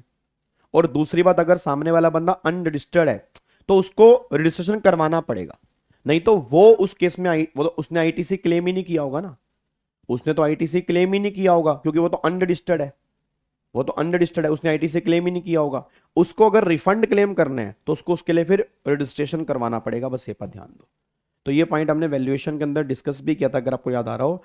याद है मैंने कहा था क्रेडिट नोट दो तरह के होते हैं, अगर आपको थोड़ा बहुत याद आ रहा हो, क्रेडिट नोट दो तरह के होते हैं जी। कौन कौन से होते हैं? एक तो मैंने कहा था जीएसटी वाला क्रेडिट नोट होता है, एक कमर्शियल क्रेडिट नोट होता है, याद करो। जीएसटी क्रेडिट नोट के अंदर वैल्यू कम होती है, जीएसटी रिवर्स होता है। कमर्शियल क्रेडिट नोट में ऑफिशियली वैल्यू अलग से कम होती है, बट आईटीसी रिवर्स नहीं होता क्योंकि इनवॉइस में वैल्यू सेम रहती है। तो जो कमर्शियल क्रेडिट नोट होता है ना, जो हमें डिस्काउंट पास ऑन करने के लिए होता है, वो कमर्शियल क्रेडिट नोट होता है। मतलब वो डिस्काउंट होता है जो पहले से पता नहीं होता। और जो डिस्काउंट पहले से पता है, अगर आपको वैल्यू कम करवानी है तो जीएसटी क्रेडिट नोट इशू किया रहेगा और सामने वाला बंदा आईटीसी रिवर्स करेगा, बस ये पर ध्यान दो। क्या बात समझ में आ रही है? क्रेडिट नोट की मेरे बच्चे टाइम लिमिट ही होती है जो आईटीसी क्लेम करने की टाइम लिमिट होती है। जैसे मान लो तो अब तुम्हारा इनवॉइस जो है वो इनवॉइस फाइनेंशियल ईयर 25-26 का है, तो अगर इनवॉइस 25-26 का है तो फिर गवर्नमेंट कहती है आपको इसका क्रेडिट नोट कब तक इशू करना है? अगले साल की 30 नवंबर, मतलब 30 नवंबर 26 तक, या इस साल की एनुअल रिटर्न फाइल करने की एक्चुअल डेट। तो इनमें से जो अर्लियर होगा वहां तक तुम इसका क्रेडिट नोट इशू कर सकते हो। मतलब क्रेडिट नोट हम इशू कर सकते हैं अगले साल की 30 नवंबर और एनुअल रिटर्न फाइल करने की actual date whichever earlier. Debit note में ऐसा कोई फंडा नहीं है। कमर्शियल क्रेडिट नोट में जीएसटी कम नहीं होता, इनवॉइस में जीएसटी कम नहीं होता। इनवॉइस में जीएसटी कम नहीं होता तो रिवर्सल भी नहीं करना होता, क्योंकि जब जीएसटी सेम है तो रिवर्सल किस बात का। बट जीएसटी क्रेडिट नोट में वैल्यू भी कम होती है, जीएसटी भी कम होता है, अकॉर्डिंगली फिर सामने वाला बंदा आईटीसी भी रिवर्स करता है। बस ये पर ध्यान दो। क्लियर है? तो ये बातें हमारी इनवॉइस के चैप्टर में यहाँ पे निकल के आ रही हैं पूरी की पूरी जी। ठीक है, अब एक बार मैं आपको दिखाता हूँ इसके क्वेश्चन, क्योंकि क्वेश्चन से और कॉन्सेप्ट हमारे क्लियर होंगे। अच्छा, इसमें ना एक पॉइंट में एक और बतानी है। जैसे मैंने क्या बोला कि अगर आप सप्लाई कर रहे हो B2B तो टैक्स इनवॉइस इशू करना है, और वैल्यू 200 रुपये से कम की है तो कंसोलिडेटेड इनवॉइस भी इशू कर सकते हो। अब यहाँ पे ना एक सर्कुलर है, मतलब एक रूल है, उसके अंदर ये लिखा हुआ है जो बैंकिंग कंपनी होती है, जो एनबीएफसी होती हैं, तो एनबीएफसी ना बहुत सारी मल्टीपल सर्विस देती है। जैसे मान लो मेरे को लोन लेना है, अब लोन लेने में ही कितनी सारी सर्विस देनी पड़ेंगी, प्रोसेसिंग फीस होगी, डॉक्यूमेंटेशन फीस होगी, मतलब अलग अलग काफ़ी सारी फीस होती हैं, तो वो सारी की सारी सर्विस एनबीएफसी दे रही है। अब अलग अलग सर्विस का अलग अलग इनवॉइस इशू करना तो बड़ी दिक्कत वाली बात है। तो अब यहां पे एनबीएफसी, सिर्फ बैंकिंग एनबीएफसी को सिर्फ एक ऑप्शन दिया गया कि अगर आप अलग से सेपरेट टैक्स इनवॉइस इशू करना नहीं भी चाहते तो आप हर मंथ के एंड में कंसोलिडेटेड टैक्स इनवॉइस भी इशू कर सकते हैं। But again this option is only for banking और एनबीएफसी, कि अगर वो बैंकिंग और एनबीएफसी सप्लाई कर रही हैं उनके पास ये ऑप्शन है कि इंडिविजुअल टैक्स इनवॉइस की बजाय वो कंसोलिडेटेड टैक्स इनवॉइस भी इशू कर सकती है मंथ के एंड में। बाकी जितने भी लोग हैं सबको जनरली हर चीज का टैक्स इनवॉइस इशू करना पड़ेगा। बस ये पर ध्यान दो। अब यहां पे आओ जी, अब इसको देखना स्टार्ट करते हैं। आओ जी, क्वेश्चन नंबर 1। ठीक है जी, जितने हमारे क्वेश्चन हो जाएंगे वो हम करेंगे, बाकी फिर मैं आपको होमवर्क दूंगा तो आप मुझसे डाउट पूछेंगे, सारे डाउट पूछेंगे तो सारे बताऊंगा, जितने डाउट पूछेंगे उतने बता दूंगा। डाउट खुल के पूछ सकते हो, कोई डरने घबराने की बात नहीं है। ये बात आपने अभी तक तो मेरे ख्याल से फील कर ली होगी कि मैंने कोई डाउट अभी तक तो इग्नोर नहीं किया। ठीक है ना, और इग्नोर करने का मतलब भी नहीं है, डाउट है तो डाउट है। ठीक है जी, आओ जी, एक बार आप क्वेश्चन नंबर 1 से स्टार्ट करते हैं। क्वेश्चन नंबर 1 देखो यहाँ पे क्या। अब गवर्नमेंट कह रही है Sultan Sultan industry Sultan industry limited Delhi entered into a contract with Prakash Entrepreneur Delhi for a supply of spare parts of a machine 7th September। ठीक है, the spare parts were to be delivered 30 September। Sultan industry remove the finish spare parts from इस factory 29 सितंबर। Determine the date by which invoice must be issued by Sultan industry limited under GST law. मेरा पूरी class से question है, क्या ये spare parts वो साथ लेके जा रहा है या ये स्पेयर पार्ट्स डिलीवर करवाए जा रहे हैं? बस ये बता दो जी। कम से कम 3 रिवीजन, कम से कम 3 रिवीजन जरूरी है जी। मेरे को सारे बच्चे बताना, क्या ये स्पेयर पार्ट्स वो साथ लेके जा रहा है या डिलीवर करवाए जा रहे हैं? डिलीवर करवाए जा रहे हैं। अच्छा, अगर डिलीवर करवाए जा रहे हैं तो मूवमेंट इन्वॉल्व है। अब वो तुम्हें बताएगा नहीं कि मूवमेंट इन्वॉल्व है या नहीं है, मैंने तुम्हें बताया भी था, अगर उसके घर में डिलीवर हो रहे हैं तो मूवमेंट इन्वॉल्व है, नहीं हो रहे तो मूवमेंट इन्वॉल्व नहीं है।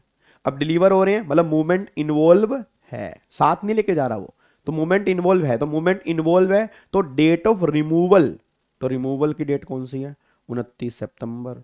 तो यहां या उससे पहले आपको इनवॉइस इशू करना पड़ेगा। तो देखो यहां पर ये हमारी इनवॉइस इशू करने की डेट होगी पहला जी। ठीक है, आगे देखो अगला कैच। अगला देखो यहाँ पे जी, एमबीएम। हाँ जी, चेक करना क्या करा है। MBM care takers a registered person provide the service of repair and maintenance of electrical appliance on 1 April. It has entered into annual maintenance contract. लो जी, continuous supply of service. Annual contract कर लिया, continuous supply of service with P, its air conditioner and washing machine. As per the terms of contract, maintenance service will be provided on first day of each quarter of the relevant financial year. Payment for the same will also be due। लो जी, due date ascertainable है, तो due date जब ascertainable है तो due date या उससे पहले।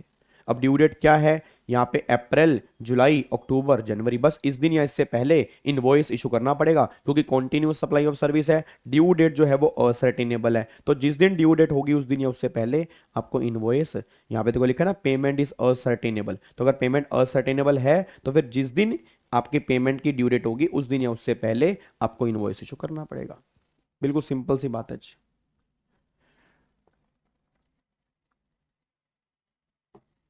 डन जी, नेक्स्ट पॉइंट पे आओ, क्वेश्चन नंबर 3 पे आओ जी। अब क्वेश्चन नंबर 3 को क्या कह रहा है, कह रहा है aggregate turnover of Sangri services limited Delhi exceed 20 lakh रुपए 12 अगस्त, ठीक है। ही अप्लाइड फॉर रजिस्ट्रेशन 3 सितंबर, क्या 30 दिन के अंदर अप्लाई कर दिया, हाँ क्या 30 दिन में अप्लाई कर दिया, यस। आरसी मिली 6 सितंबर को। मेरा पूरी क्लास का क्वेश्चन है क्या इसको रिवाइज, वो कह रहा है रिवाइज इनवॉइस। अब मेरे को सारे बच्चे बोल देना 12 को लाइबल हुआ, 3 को अप्लाई किया, 6 को आरसी मिली, तो इफेक्टिव बनेगा 12 से। तो 12 से 6 के बीच में जितने भी सप्लाई होंगी वो सारे इनवॉइस यहां से 1 महीने के अंदर, तो ये 6 सितंबर है ना, तो 6 अक्टूबर तक मेरे को ये सारे के सारे इनवॉइस रिवाइज करने पड़ेंगे, बस ये पर ध्यान दीजिए। भल्ला साहब दिया तो हुआ है पेमेंट करने की ड्यू डेट, क्वेश्चन ध्यान से नहीं पढ़ा क्या, ये दिक्कत तो है। जो पेमेंट करनी है यहाँ पे क्या लिखा है, ये देखो ड्यू डेट लिखा तो है, ठीक है जी। तो ये सारे के सारे इनवॉइस तो 6 से लेके 6 अक्टूबर तक 1 महीने के अंदर ये 12 से 6 के बीच में जो इनवॉइस हैं वो सारे के सारे रिवाइज करने पड़ेंगे। देखो जी यहाँ पर तो 6 अक्टूबर तक विद इन 1 मंथ आपको 6 सितंबर से मतलब 12 अगस्त से 6 सितंबर तक के सारे इनवॉइस आपको यहाँ पे रिवाइज करने हैं, कोई दिक्कत वाली बात नहीं है, ठीक है जी। आगे देखो क्वेश्चन नंबर 4 कह रहा है Shyam fabric, hello Shyam fabric has opted for composition levy in the current financial year, it has approach you advise whether it is mandatory to issue tax invoice, you are required to advise. ऐसी की तैसी भाई, composition वाले tax invoice क्यों race करेंगे यार, composition वाले तो बिल ऑफ सप्लाई रेस करेंगे, टैक्स इनवॉइस तो नॉर्मल रजिस्टर्ड पर्सन करेगा, कॉम्पोजिशन वाले हैं बिल ऑफ सप्लाई रेस करेंगे, इनको टैक्स इनवॉइस इशू करने की ऐसी कोई रिक्वायरमेंट नहीं है, तो ये यहां से बाहर हैं। इनको बिल ऑफ सप्लाई इशू करना होता है, टैक्स इनवॉइस वाला फंडा इनके ऊपर एप्लीकेबल नहीं होता जी, ठीक है। इनको बिल ऑफ सप्लाई इशू करना है। आगे देखो जी, सर अगर रिवाइज नहीं किया तो तो ऑब्वियस सी बात है, रिवाइज ही नहीं हुआ तो आईटीसी कैसे मिलेगा, जब रिवाइज टैक्स इनवॉइस इशू करेंगे तभी आईटीसी क्लेम करेंगे, और अगर क्लेम कर लिया तो रिवर्स करना पड़ेगा। आगे देखो जी फिर क्या कह रहे हैं, कह रहा है royal fashion a registered supplier of designer outfit in Delhi decide to exhibit it product in fashion show being organise at hotel park royal Delhi on 4 January. 4 जनवरी को ये एग्जीबिशन है। Occasion it get the service by way of makeover to its model from aura beauty service Ashok Vihar for which a consideration 5 lakh has been charged.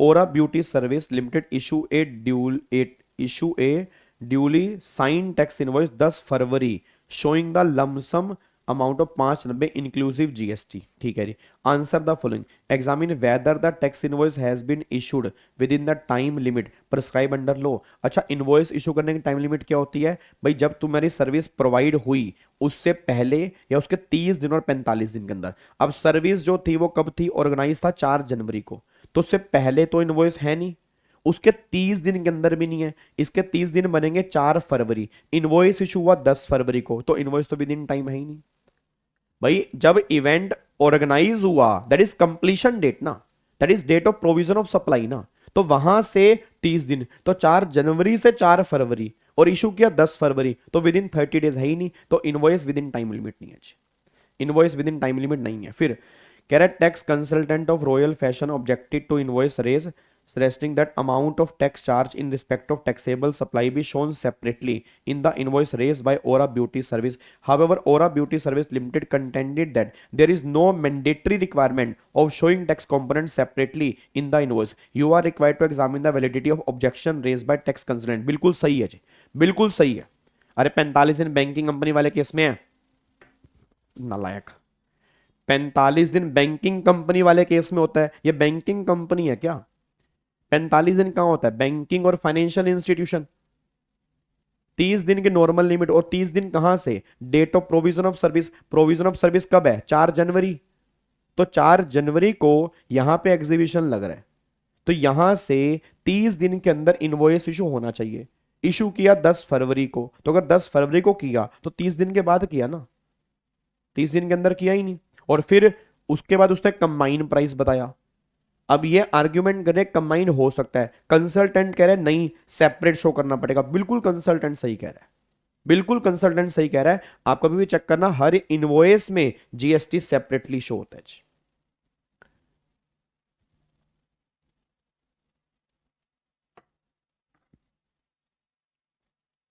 Yes Prachi, yes. जब से liable हुए, liable से जब RC मिली, वहां तक के इनवॉइस रिवाइज करने पड़ेंगे जी। ठीक है जी, तो यहाँ पे बिल्कुल सही कह रहा है, सेपरेटली शो करना मैंडेटरी है। इनवॉइस में जीएसटी को सेपरेटली, देखो लिखा है ना उसने कि जो इशू रेज किया बिल्कुल वैलिड है। और यहाँ पर देखो जी, इनवॉइस इशू किया 10 फरवरी को, 30 दिन का मतलब 3 फरवरी तक इनवॉइस इशू हो जाना चाहिए था, पर आपने 10 फरवरी को किया, तो इनवॉइस आपने विद इन टाइम इशू नहीं किया, आपने लेट इनवॉइस इशू किया। बस ये पर ध्यान दो जी।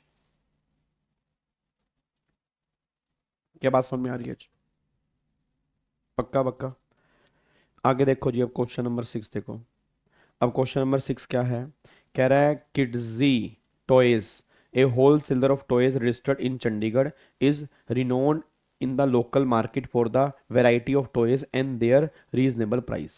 Kidsy Toys Limited make supply 100 piece of baby learning laptop and chat learning phone to Nancy General Store 25 सितंबर, ठीक है। Issue invoice amounting 1 lakh. However, the said toys were returned by Nancy General Store 30 September. Discuss which document Kidsy is required to issue. Credit note। Credit note है, credit note. ठीक है, return कर दिया, value कम करनी है, value ज़्यादा थी तो रिटर्न कर दिया, तो क्रेडिट नोट इशू करना पड़ेगा कुछ। सेक्शन 30 देखो यहाँ पे लिखा है 34 where one or more tax invoice have been issued for supply goods और सर्विस और both and the goods supplied are return by the recipient. तो फिर उसको क्या करना पड़ेगा यहाँ पे, उस केस में क्रेडिट नोट यहाँ पे इशू करना पड़ेगा। तो यहाँ पे किड्जी को क्या है, क्रेडिट नोट इशू करना पड़ेगा नैन्सी को।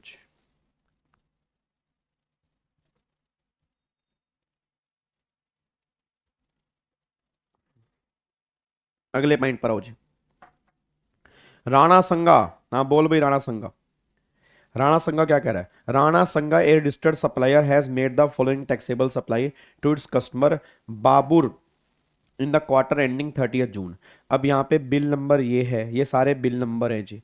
फिर नोटबुक इतनी इतनी है, चार्ट बुक हो गया, कार्बन कॉपी, कार कलर्स हो गया, पोस्टर हो गया, पेंसिल बॉक्स हो गया, ये वैल्यू है इंक्लूडिंग जीएसटी। ठीक है, अब कह रहा है goods in respect of bill 102, 102 मतलब ये 230, 230 का मतलब ये, और 254, 254 का मतलब ये, तो have been return. You are required to advise Rana Sanga whether it can issue a consolidated credit note against all the 3 invoice. Yes yes yes, पहले नहीं कर सकता था, अब तो कर सकता है। आपको मैंने बताया नहीं, मल्टीपल इनवॉइस के लिए एक क्रेडिट नोट भी कर सकते हो, और मल्टीपल आपका एक इनवॉइस के लिए मल्टीपल क्रेडिट नोट भी कर सकते हो। अब ये मल्टीपल इनवॉइस है, 3 इनवॉइस हैं, 3 इनवॉइस में गलती पाई गई है, आपको गुड्स रिटर्न करने इन तीनों का, तो क्या इन सब के लिए एक क्रेडिट नोट भी आप इशू कर सकते हैं? बिल्कुल, 1 कंसोलिडेटेड और more credit note can be issue, आप कर सकते हो। Multiple invoice issue in financial year without linking the same individual invoice, hence in the view of above mention provision Rana Sanga can issue consolidated credit note for the goods return in respect of all the 3 invoice. कोई दिक्कत वाली बात नहीं है जी, कोई दिक्कत वाली बात नहीं है, कर देगा जी। आगे देखो जी, क्वेश्चन नंबर 8 देखो। कह रहा है चिंदानंद, चिड़ानंद product, a registered supplier who has opted for composition scheme levy in current financial year, he wish to know whether the issue bill of supply can be dispensed with under any circumstance, you are required the above advice। आपको advice करनी है, मतलब bill of supply dispense का मतलब होता है कि वो इग्नोर भी कर सकता है, वही वैल्यू 200 रुपए से कम हो, सामने वाला बंदा अनरजिस्टर्ड हो, और वो बिल ऑफ सप्लाई की डिमांड ना कर रहा हो। वही 3 कंडीशन मैंने कहा था ना, टैक्स इनवॉइस के अंदर भी सेम कंडीशन है, बिल ऑफ सप्लाई के अंदर भी सेम कंडीशन है। अब वो बिल ऑफ सप्लाई इशू नहीं करना चाह रहा, वो चाहता है मैं ना इशू करूं। क्या ये पॉसिबल है? बिल्कुल पॉसिबल है, बिल्कुल पॉसिबल है साहब, बिल्कुल पॉसिबल है। 3 कंडीशन है, वैल्यू 200 रुपए से कम होनी चाहिए, सामने वाला बंदा अनरजिस्टर्ड होना चाहिए, वो इनवॉइस बिल ऑफ सप्लाई की डिमांड ना कर रहा हो। अगर 3 कंडीशन सेटिस्फाइड हो जाती हैं तो तुम्हें बिल ऑफ सप्लाई इशू करने की कोई भी रिक्वायरमेंट नहीं है जी। बताओ क्या दिक्कत है जी? क्या दिक्कत है मेरे बच्चे, क्या दिक्कत है? वही बात यहाँ पे लिखी है, देखो आप चेक कर लो जी। ठीक है ना, वही है, वैल्यू 200 रुपये से कम हो और अनरजिस्टर्ड हो और उसकी डिमांड ना कर रहा हो, मतलब रिक्वायरमेंट ना कर रहा हो, तो फिर गवर्नमेंट ने बोला आपको इशू करने की रिक्वायरमेंट नहीं है, आप कंसोलिडेटेड बिल ऑफ सप्लाई भी इशू कर सकते हैं डे के एंड में, कोई दिक्कत वाली बात नहीं है जी। आगे देखो जी, a registered person has to mandatorily issue separate invoice of taxable and exempted goods when supplying both taxable as well as exempted to unregistered person. ओ हो rule number 46 A, invoice cum bill of supply. B2B वाले case में तो separate जरूरी है, but B2C वाले case में मैंने कहा था अगर टैक्सेबल भी है एग्जम्प्टेड भी है, invoice cum bill of supply तुम इशू करोगे, अलग अलग इशू करने की रिक्वायरमेंट नहीं है। बताओ क्या दिक्कत है? कोई दिक्कत ही नहीं है, क्या हो गया, इतना क्या देख रहे हो? वही तो कह रहा है ये, अरे जो भी हमने पढ़ा है भाई, B2B में तो अलग अलग है, B2C में तो invoice cum bill of supply issue कर सकते हो। A non-banking financial company can issue consolidated tax invoice at the end of every month for supply made during that month। ये तो हमने पढ़ा ही था अभी, मैंने आपको बताया था ना बाद में कि ये गवर्नमेंट ने जो रूल्स और एक सर्कुलर आया उसके अंदर NBFC को ऑप्शन दिया गया है कि आप अलग अलग सेपरेट टैक्स इनवॉइस ना भी करो तो चलेगा, आप कंसोलिडेटेड टैक्स इनवॉइस जनरेट कर देना मंथ के एंड में, कोई दिक्कत नहीं है, सिर्फ इनको ही ऑप्शन दिया गया है। तो स्टेटमेंट बिल्कुल वैलिड है, ये ऐसा कर सकते हैं, कोई दिक्कत वाली बात यहां पे नहीं है। NBFC जा जी ले अपनी जिंदगी, कोई दिक्कत वाली बात नहीं है जी। यस भल्ला साहब, यस सेम कंडीशन है टैक्स इनवॉइस वाली।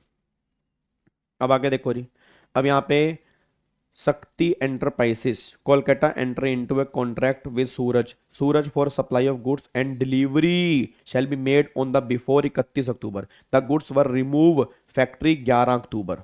अच्छा, as per the agreement goods were deliver 31 October, but अब उसने गुड्स रिसीव किए 14 को। बताओ इनवॉइस, भैया गुड्स डिलीवर किए, तो डिलीवर मतलब मूवमेंट इन्वॉल्व है, मूवमेंट इन्वॉल्व है तो रिमूवल कब हो रहा है? रिमूवल हो रहा है 11 अक्टूबर, तो 11 अक्टूबर या उससे पहले इनवॉइस इशू करना पड़ेगा। बताओ यार क्या दिक्कत है यार, क्या दिक्कत वाली बात है, क्या दिक्कत हो रही है यार, क्या आ रही है, प्रॉब्लम आ रही है क्या तुम्हें? कुछ कोई दिक्कत तो नहीं हो रही? पक्का पक्का है? अब क्वेश्चन नंबर 12 देखो जी, अब यहां पे क्या है, trust and fun limited an event management company has provided its service for an event at Kapoor film agency Mumbai 5 June, payment for the event made 19 June. अब determine the time of issue, अब उसने प्रोवाइड कब किया? 5 जून, तो भैया या तो 5 जून से पहले इनवॉइस इशू कर दो या 5 जून के 30 दिन के अंदर इनवॉइस इशू कर दो। तो 5 जून के 30 दिन के अंदर, तो 5 जुलाई या उससे पहले आपको इनवॉइस यहां पे इशू करना पड़ेगा जी। भाई प्रोवाइडेड तो यहां पे की है ना उसने, तो अगर उसने यहां पे सर्विस प्रोवाइड की है तो इसके 30 दिन के अंदर इनवॉइस इशू करना पड़ेगा, तो 5 जुलाई या उससे पहले आपको इनवॉइस इशू करना पड़ेगा। कोई दिक्कत परेशानी है तो मुझे बता दो जी। क्या बात मेरे समझ में आ रही है? ठीक है, अब यहां पे आ जाओ जी। अब ये लास्ट क्वेश्चन आज की क्लास का है, इसके बाद के क्वेश्चन फिर आपके होमवर्क है। क्वेश्चन नंबर 14 से लेके आई थिंक 30 क्वेश्चन है, वो सारे होमवर्क हैं, बहुत ध्यान से करना, एक एक क्वेश्चन करना। मैं दोबारा कह रहा हूं थोड़ा, और ये होमवर्क में कराने को तो मैं भी करा दूंगा कल आके, बट मैं क्या चाहता हूं, जब तक तुम खुद क्वेश्चन नहीं पढ़ के ट्राई करोगे, ये सारी डिवीजन क्लास की वैल्यू जीरो है। जो बच्चे इस बात को समझ रहे हैं वो खुद होमवर्क कर रहे होंगे। होमवर्क देने का सिर्फ एक रीजन है कि तुम सेल्फ क्वेश्चन पढ़ पाओ, क्योंकि जब मैं पढ़ाता हूं तब तो इजी लगते हैं, तब तो लगता है कि भाई यही है टैक्स, ऐसा ही टैक्स है, बहुत आसान है, बट तुम खुद पढ़ के तुम्हें कैसे लगते हैं वो इंपॉर्टेंट बात है जी। ठीक है, आओ जी देखो जी, Uday Singh a registered supplier, Uday Singh registered supplier has receive advance payment with respect to service to be supply to Surajmal. अच्छा, एडवांस पेमेंट आई है, अकाउंटेंट कह रहा है to issue receipt voucher with respect to such service to be supplied. बिल्कुल सही कह रहा है, बिल्कुल सही कह रहा है। However he is apprehensive at what would be happen in case receipt voucher is issued but subsequently no service supply। अल्लाह, ये तो तुमसे ही पूछ लेता वो, भैया जब एडवांस पेमेंट आई तो रिसीट वाउचर, अगर बाई चांस से बाद में सप्लाई नहीं कर पाया तो एडवाइस करो ना, रिफंड वाउचर इशू करना पड़ेगा। भाई जब एडवांस आई रिसीट वाउचर, अगर बाद में सप्लाई नहीं कर पाया तो रिफंड वाउचर इशू करना पड़ेगा, कोई दिक्कत वाली बात ही नहीं है। तो पहले तो रिसीट वाउचर इशू करेंगे, फिर बाद में अगर सप्लाई नहीं हुई उस केस में रिफंड वाउचर इशू किया जाएगा। ये बात ध्यान दो जी। क्या बात मेरे समझ में आ रही है? पक्का पक्का जी, कोई दिक्कत वाली बात नहीं। देखो यहां पर पहले तो रिसीट वाउचर होगा और फिर यहां पर अगर बाद में सप्लाई आपने नहीं की है तो उस केस में यहां पर लिखा होगा, यहां पे रिफंड वाउचर उस सप्लाई के लिए किया जाएगा। बस ये पर ध्यान दो जी। लो जी, अब यहां से आपके अब तुम्हारे हवाले वतन साथियों, अब तुम्हारे हवाले वतन साथियों, यहां से आपने फिर क्वेश्चन नंबर 14 से आपने एक बार 14 भी दिखा दूंगा एक बार।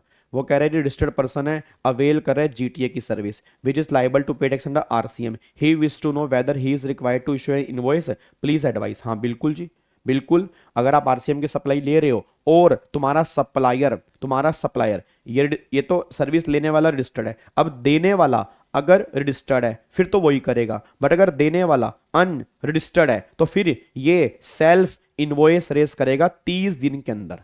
अब तो 30 दिन की टाइम लिमिट होगी ना, रिसीवर को इनवॉइस इशू करना होता है 30 दिन के अंदर जब से उसने सर्विस ली है। तो ये क्या इनवॉइस इशू कर सकता है? बिल्कुल करना पड़ेगा, बट उस केस में तुम्हारा सप्लायर अनरजिस्टर्ड होना चाहिए। अगर सप्लायर जो है वो रजिस्टर्ड है तो फिर उस केस में सप्लायर ही करेगा। तो उसने यहाँ पे वही बोल लिखा है जी, आप यहाँ पे इनवॉइस इशू करेंगे, ठीक है, और अपना रिसीविंग कब करेंगे जी? Issue an invoice in respect of goods और सर्विस और both receive by from supplier on the date of receipt. अच्छा यहाँ पे 30 डेज आएगा जी, within 30 days from the date of receipt of goods और सर्विसेज आपको सेल्फ इनवॉइस यहाँ पे इशू करना पड़ेगा। बस ये पर ध्यान दो। तो ये सेल्फ इनवॉइस की बात हो रही है, तो क्या जीटीए वाले केस में वो कह रहे हैं कि इनवॉइस इशू कर सकते हैं? बिल्कुल कर सकते हैं, कोई दिक्कत वाली बात नहीं है, आप बिल्कुल यहां पे इनवॉइस कर सकते हैं। तो क्वेश्चन नंबर 15 से फिर आपने फाइनली करके आने हैं यहां से जी। क्वेश्चन नंबर 15 से आपने करके आने हैं जी, ठीक है जी। चलो ओके जी, फिर मिलते हैं कल वाली क्लास में। कल क्या करेंगे? कल हम करेंगे प्लेस ऑफ सप्लाई। कल हम करेंगे प्लेस ऑफ सप्लाई, ठीक है। तो कल हम करेंगे प्लेस ऑफ सप्लाई। ओके जी, bye bye, tata, thank you so much, Jai Hind, God bless you, love you all, bye bye, take care, thank you so much.